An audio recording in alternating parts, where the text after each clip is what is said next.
ಕೊಲೆ ಕೇಸ್ನಲ್ಲಿ Vinay ಕುಲಕರ್ಣಿಗೆ ಬೇಗರ್ relief.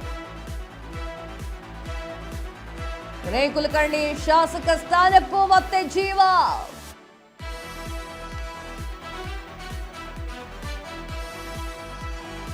Court ಅನುಮತಿ ಇಲ್ಲದೆ ದೇಶ ಬಿಟ್ಟು ಹೋಗಂಗಿಲ್ಲ. ಕುಲಕರ್ಣಿ ಸೇರಿ 10 ಆರೋಪಿಗಳಿಗೆ ಜಾಮೀನು ಮಂಜೂರು.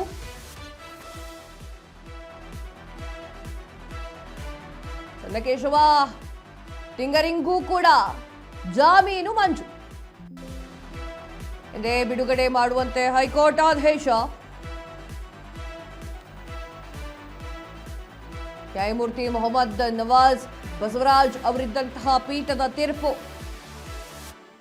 ಕೊಲೆ ಕೇಸ್ನಲ್ಲಿ ವಿನಯ್ ಕುಲಕರ್ಣಿ ಬೇಗರ್ ರಿಲೀಫ್. ಮತ್ತೆ ಶಾಸಕ ಸ್ಥಾನಕ್ಕೆ ಜೀವ ಬಂತು. ಇದು ಒಪ್ಕೊಳ್ತೀನಿ. ಯಾರೋ ಒಬ್ಬ ಜನಸಾಮಾನ್ಯ ಬಂದ್ಬಿಟ್ಟು ಜೈಲಿಗೆ ಹೋಗಿ ಬಂದಿದ್ದೀರಾ ಶಾಸಕರೇ ನೀವು, ಮತ್ತೆ ನೀವು ಜೈಲಿಗೆ ಹೋದ್ರಿ ಇಲ್ಲಿ ನಮ್ಮನ್ನ ಯಾರು ನೋಡ್ಕೊಳ್ಳೋದು ಅಂತ ಪ್ರಶ್ನೆ ಮಾಡೋರು ಯಾರು ಇಲ್ಲ ಅಂತ ಹೇಳ್ತೀನಿ ನಾನು. ಆ ಥರ ಪ್ರಶ್ನೆ ಮಾಡಿದ್ರೆ ಮತ್ತೆ ಜೀವ ಕಳೆನೂ ಬರಲ್ಲ, ಮತ್ತೊಂದು ಬರಲ್ಲ ಇಲ್ಲಿ. ಅಲ್ಲ, ನಾವು ಶಾಸಕರು ಅಂತ ಯಾಕೆ ಆಯ್ಕೆ ಮಾಡಿ ಕಳಿಸ್ತೀವಿ? ನಮ್ಮನ್ನು ನೋಡ್ಕೊಳ್ಳಿ ಅಂತ. ಅವರು ಜೈಲಿಗೆ ಹೋಗಿದ್ದಾರೆ, ಕೇಳ್ತೀನಿ. ಅದೇನೋ ಅವರು ಅಪರಾಧ ಮಾಡಿದಾರೋ ಅಪರಾಧ ಮಾಡಿಲ್ವೋ, ಅವ್ರ ಮೇಲೆ ಕೇಸ್ ಬಂತು, ಅವ್ರ ಮೇಲೆ ಅವರು ನಿರಪರಾಧಿಯಾಗಿದ್ರು ಆದರೂ ಬಂತು ಅಂತ case, what ever it is, ಏನೇ ಆಗಲಿ ಅವರು ಹೋಗಿ ಬಂದ್ರ 106 ದಿನ ಒಂದು ಕ್ಷೇತ್ರನ ನೋಡ್ಕೊಂಡವ್ರು ಯಾರು? ಆ ಕ್ಷೇತ್ರಕ್ಕೆ ಅಭಿವೃದ್ಧಿಯನ್ನ ಕೊಡಿಸುವಂಥ ಕೆಲಸ ಮಾಡಿದವ್ರು ಯಾರಿದ್ದಾರಲ್ಲಿ? ಅವನ ಬಂದು ಕ್ವಶನ್ ಕೇಳಬೇಕದನ್ನು. ಎಸ್, ಅದು ಬಿಟ್ಟಾಕಿ 2016ರಲ್ಲಿ ಯೋಗೇಶ್ ಗೌಡ ಕೊಲೆ ನಡೆದಿತ್ತು. ಇದಕ್ಕೆ ಈ ವಿಚಾರಕ್ಕೆ ಸಂಬಂಧಪಟ್ಟಂತೆ 2016ರಲ್ಲಿ ನಡೆದಿರುವಂಥ ಕೊಲೆ ಈ ವಿಚಾರಕ್ಕೆ ಸಂಬಂಧಪಟ್ಟಂತೆ ವಿನಯ್ ಕುಲಕರ್ಣಿ ಅವರ ಹೆಸರು ತಗಲಾಕೊಂಡಿತ್ತು. ಸೊ ಅವ್ರನ್ನೂ ಸೇರಿಸಿ 16 ಮಂದಿಗೆ ಜೀವಾವಧಿ ಶಿಕ್ಷೆಯನ್ನು ಪ್ರಕಟ ಮಾಡಲಿ. 2026 ಏಪ್ರಿಲ್ 17ರಂದು ಈ ಒಂದು ತೀರ್ಪು ಬಂದಿತ್ತು. 106 ದಿನಗಳಿಂದ ಶಿಕ್ಷೆಯನ್ನು ಅನುಭವಿಸ್ತಾ ಇದ್ರು ವಿನಯ್ ಕುಲಕರ್ಣಿ. 10 ಆರೋಪಿಗಳು ಈಗ ದೋಷಮುಕ್ತವಾಗಿ ಹೊರಗಡೆ ಬರ್ತಾ ಇದ್ದಾರೆ. ವಿನಯ್ ಕುಲಕರ್ಣಿ ಅವರ ಒಂದಿಷ್ಟು ಜನ ಚೇಲಾಗಳು ಅಂತಲೇ ಹೇಳ್ಬೋದು. ಅವರೆಲ್ಲರೂ ಕೂಡ ಆ ಕೇಸ್ನಲ್ಲಿ ತಗಲಾಕೊಂಡಿದ್ದವರೆಲ್ಲರೂ ಕೂಡ ಈಗ ಹೊರಗಡೆ ಬರ್ತಾ ಇದ್ದಾರೆ. ದೋಷಿ ಎಂದಿದ್ದಂತಹ ತೀರ್ಪಿಗೂ ಕೂಡ ಈಗ ತಡೆ ಆಜ್ಞೆ ಸಿಕ್ಕಿದೆ. ಮುಂದೆ ಯಾವ ರೀತಿಯ ತೀವ್ರ ಸ್ವರೂಪವನ್ನು ಪಡೆದುಕೊಳ್ಳುತ್ತೆ ಅನ್ನೋದನ್ನು ಕಾದು ನೋಡಬೇಕಷ್ಟೇ, ಇನ್ನೇನು ಬೇರೆ ಆಪ್ಷನ್ ಇಲ್ಲ. ಯೋಗೇಶ್ ಗೌಡ ಕೊಲೆ ಕೇಸ್ನಲ್ಲಿ ಜೈಲಿನ ಸೇರಿದಂಥವರು ಸತತ ಕಾನೂನು ಹೋರಾಟವನ್ನು ಮಾಡ್ತಾ ಇದ್ರು. ಕಾಂಗ್ರೆಸ್ನ ಶಾಸಕರು, ಮಾಜಿ ಮಂತ್ರಿಯಾಗಿದ್ದರು ವಿನಯ್ ಕುಲಕರ್ಣಿ. ಈಗ ಕೋರ್ಟ್ ಬಿಗ್ ರಿಲೀಫನ್ನು ನೀಡಿದೆ. ವಿನಯ್ ಕುಲಕರ್ಣಿಗೆ ಹೈಕೋರ್ಟ್ ಜಾಮೀನು ಮಂಜೂರನ್ನು ಮಾಡಿದೆ. ಇದೇ ವೇಳೆಯಲ್ಲಿ ಧಾರವಾಡಕ್ಕೆ ಪ್ರವೇಶವನ್ನು ಕೂಡ ನಿರ್ಬಂಧ ಮಾಡಲಾಗಿದೆ.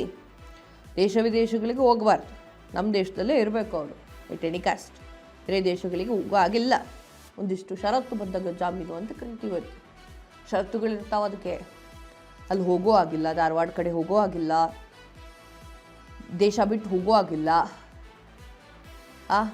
ಆ ಥರದ್ದೆಲ್ಲ ಇರುತ್ತೆ. ಒಂದಿಷ್ಟು ನಿಯಮಗಳನ್ನು ಅನ್ವಯಿಸಿ ಅವರಿಗೆ ಈಗ ದೊಡ್ಡ ರಿಲೀಫ್ ಸಿಕ್ಕಿದೆ. ಬಿಜೆಪಿಯ ಮುಖಂಡ ಯೋಗೇಶ್ ಗೌಡ ಕೊಲೆ ಪ್ರಕರಣಕ್ಕೆ ಸಂಬಂಧಪಟ್ಟಂತೆ ಸೆಷನ್ ಕೋರ್ಟ್ ವಿನಯ್ ಕುಲಕರ್ಣಿಗೆ ಶಿಕ್ಷೆಯನ್ನು ವಿಧಿಸಿತ್ತು. ಜೀವಾವಧಿ ಶಿಕ್ಷೆ ವಿಧಿಸಿದಂತಹ ಕಾರಣಕ್ಕಾಗಿ ವಿನಯ್ ಕುಲಕರ್ಣಿ 106 ದಿನಗಳಿಂದ ಜೈಲಿನಲ್ಲಿ ಶಿಕ್ಷೆಯನ್ನು ಅನುಭವಿಸ್ತಾ ಇದ್ರು. ಈ ತೀರ್ಪಿನ ವಿರುದ್ಧ ಹೈಕೋರ್ಟ್ ಮೆಟ್ಟಿಲೇರಿದಂತಹ ವಿನಯ್ ಕುಲಕರ್ಣಿ ಅವರು ಸತತ ಕಾನೂನನ್ನ ಹೋರಾಟ ಮಾಡ್ತಾ ಇದ್ರು. ಇವತ್ತು ವಿನಯ್ ಕುಲಕರ್ಣಿ ಅವರ ರಾಜಕೀಯ ಜೀವನದ ಅತ್ಯಂತ ಪ್ರಮುಖ ದಿನ ಆಗಿತ್ತು. ವಿನಯ್ ಕುಲಕರ್ಣಿ ದೋಷಿ ಎಂದಿದ್ದಂತಹ ಕೋರ್ಟು ಹೈಕೋರ್ಟ್ನಲ್ಲಿ ನ್ಯಾಯಮೂರ್ತಿ ಮೊಹಮ್ಮದ್ ನವಾಜ್ ಮತ್ತು ನ್ಯಾಯಮೂರ್ತಿ ಜಿ ಬಸವರಾಜ್ ಅವರ ಪೀಠ ಮಹತ್ವದ ಆದೇಶವನ್ನು ನೀಡಿದೆ. ವಿನಯ್ ಕುಲಕರ್ಣಿ ಅವರ ಪರ ಹಿರಿಯ ವಕೀಲ ಸಿ.ವಿ. ನಾಗೇಶ್ ಹಾಜರಾದರೆ ಸಿಬಿಐ ಪರವಾಗಿ supreme court ASG SV. Raju ಅವರು ವಾದವನ್ನು ಮಂಡಿಸಿದ್ರು.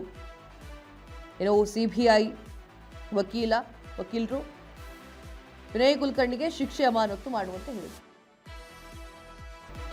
ಅವರ ಒಂದು ಶಿಕ್ಷೆ ಏನಿದೆ ಅದು ಮುಂದೆ ಡಿಸಿಷನ್ ತೆಗೆದುಕೊಳ್ಳಲಾಗುತ್ತೆ. ಆದರೆ ಇವಾಗಿನ ಸದ್ಯದ ಪರಿಸ್ಥಿತಿಯಲ್ಲಿ ಏನಿದೆ, ಈಗ ಸದ್ಯದ ಪರಿಸ್ಥಿತಿಯಲ್ಲಿ ಅವರನ್ನು ಬಿಡಲಾಗಿದೆ, ರಿಲೀಫ್ ಮಾಡಲಾಗಿದೆ. ಏನೋ ಅವರ ಅಭಿಮಾನಿಗಳಂತೂ ಜೈಕಾರವನ್ನು ಹಾಕ್ತಾ ಇದ್ದಾರೆ. ಅವರ ಅಭಿಮಾನಿಗಳಿಗೆ ಖುಷಿಗೆ ಪಾರವೇ ಇಲ್ಲ ಅಂತಲೇ ಹೇಳಬಹುದು. ಆ ರೀತಿ ಅವರ ಅಭಿಮಾನಿಗಳು ಕೂಡ ಕಾಯ್ತಾ ಇದ್ರು.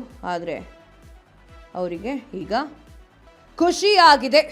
ಎಸ್, ನಾನೇನೋ ಮಾತಾಡ್ತಾ ಇದ್ದೆ. ವಿಚಾರ ಏನು ಅಂತಂದರೆ, ಅವರ ಅಭಿಮಾನಿಗಳು ಕೋಣದ ಕುಪ್ಪರಿಸ್ತಾರೆ, ಮತ್ತೊಂದು ಅವ್ರಿಗೆ ಜೈಕಾರ ಆಗುತ್ತೆ, ಅವರಿಗೆ ಪಟಾಕಿ ಹೊಡಿತಾರೆ, ಸಂಭ್ರಮಾಚರಣೆಯನ್ನು ಮಾಡ್ತಾರೆ. ವಾಟ್ ಎವರ್ ಇಟ್ ಈಸ್ ಮಾಡ್ಕೊಳ್ಳಿ ನೀವು. ಆದರೆ ಈಗ ಮುಂದಿನ ಕ್ರಮ ಏನಾಗಿರುತ್ತೆ? ನಾನು ಆಗ್ಲಿಂದ ಇದನ್ನ ಹೇಳ್ತಾ ಇದ್ದೀನಿ, ಒಂದೇ ಮಾತು ಹೇಳ್ತಾ ಇದ್ದೀನಿ. ಏನು ಅಂತಂದರೆ, ಅವರು ಇಷ್ಟು ದಿನ ಜೈಲಿನಲ್ಲಿದ್ದರು.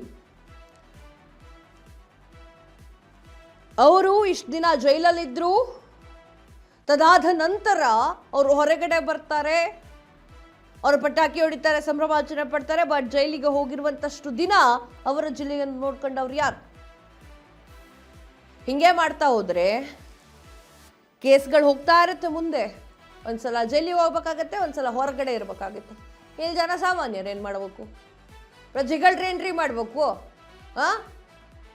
ಏನು ಮಾಡ್ಬೇಕು? ಬಾಯಿ ಬಡ್ಕೋಬೇಕಾ? ನಿಮ್ಮ ಶಾಸಕರು ಹೇಳ್ರಿ ಅಂತ ಯಾರು ಕೇಳ್ತಾರೆ ಉರ್ಸಕ್ಕೆ? ನಮ್ಮದು ಶಾಸಕರು ಜೈಲಲ್ಲಿ ಇದ್ದಾರೆ ಹೇಳೋಕ್ಕಾಗತ್ತಾ? ಅಭಿವೃದ್ಧಿ ಎಲ್ಲಿಂದ ಬರುತ್ತೆ ಹಿಂಗೆ ಮಾಡ್ತಾ ಕೂತ್ಕೊಂಡ್ರೆ? ಈ ಟೈಮಲ್ಲಿ ಇದು ಯಾಕೆ ಹೇಳ್ತೀರಾ ಮೇಡಮ್ ಅಂತ ಕೇಳ್ಬೋದು ನೀವು. ಸತ್ಯ ಅದು, ಕಟು ಸತ್ಯ ಅದು. ಒಂದು ತಡ್ಕೊಳ್ಬೇಕು, ತಗೋಬೇಕು, ಅಕ್ಸೆಪ್ಟ್ ಮಾಡ್ಬೇಕು ಅದನ್ನು. ಹೈಕೋರ್ಟ್ನಲ್ಲಿ ನ್ಯಾಯಮೂರ್ತಿ ಮೊಹಮ್ಮದ್ ನವಾಜ್ ಹಾಗೂ ನ್ಯಾಯಮೂರ್ತಿಯಾಗಿರುವಂಥ ಬಸವರಾಜ್ ಅವರ ಪೀಠ ಮಹತ್ವದ ಆದೇಶವನ್ನು ನೀಡಿದೆ. ವಿನಯ್ ಕುಲಕರ್ಣಿ ಪರವಾಗಿ ಹಿರಿಯ ವಕೀಲ ಸಿ.ವಿ. ನಾಗೇಶ್ ಹಾಜರಾದರೆ, ಸಿಬಿಐ ಪರವಾಗಿ ಸುಪ್ರೀಂ ಕೋರ್ಟ್ನ ASGS ವಿ ರಾಜು ಅವರು ವಾದವನ್ನು ಮಂಡಿಸಿದ್ರು. ಸಿಬಿಐ ವಕೀಲರು ವಿನಯ್ ಕುಲಕರ್ಣಿಗೆ ಶಿಕ್ಷೆ ಅಮಾನತು ಮಾಡುವಂತೆ, ಜಾಮೀನು ನೀಡುವಂತೆ ವಾದವನ್ನು ಮಂಡನೆ ಮಾಡಿದ್ರು.